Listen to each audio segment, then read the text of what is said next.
Hello there, I'm calling Sanes. Today we'll be exploiting CAPS version 2.4.2. It's a version of the Common UNIX Printing System, which is a widely used open source printing system for Unix like operating systems. Released as an update to earlier versions. CAPS focuses on stability, security improvements, and bug fixes.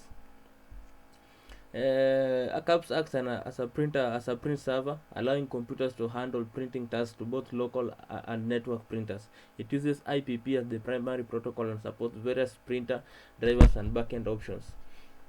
This is the CAPS frontend. CAPS server, I mean. Which is running on port 631 UDP.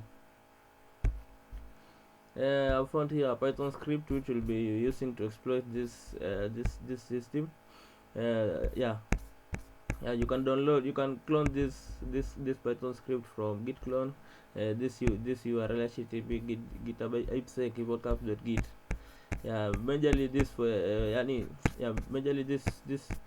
this Python script sets up a malicious internet printing protocol IPP server designed to exploit vulnerabilities in system using CAPS. The code imports several relevant libraries for socket communication, trading, and time, and leverage IPP server components to create a custom IPP server that can act as a network printer. But overall, this exploit framework demonstrates how seamlessly harmless network service could be used for code execution in unpatched or misconfigured environment. Let's go to the exploitation first.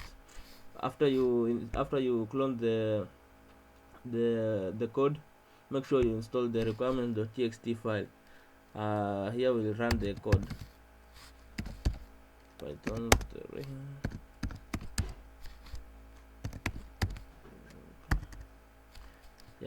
Here's my IP. My IP is 10.10.16. Here's the client IP or the server IP, and the code that will run on the server. This code will allow this batch script which will help us attain the reverse shell through our port here, our IP, and through this port we'll set up a netcat using this port. After I run the script, I'll wait for 30 seconds. That's 30 lapsed. After that, I believe it will create another print job here for us. If you come here to printers, you'll just find one print job. As you can see, but after 30 lapses, it will create another. Let's wait for 30 seconds. As we wait, let me set up the netcat listen on our port.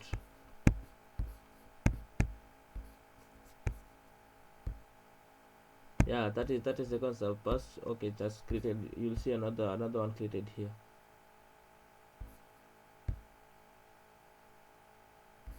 If we click it, we will go to activate the reverse shell.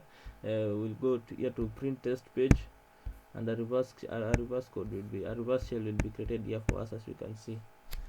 We can list all the files in the server. We can list all the processes running also. The file permissions. Okay, that's all for today. Thank you.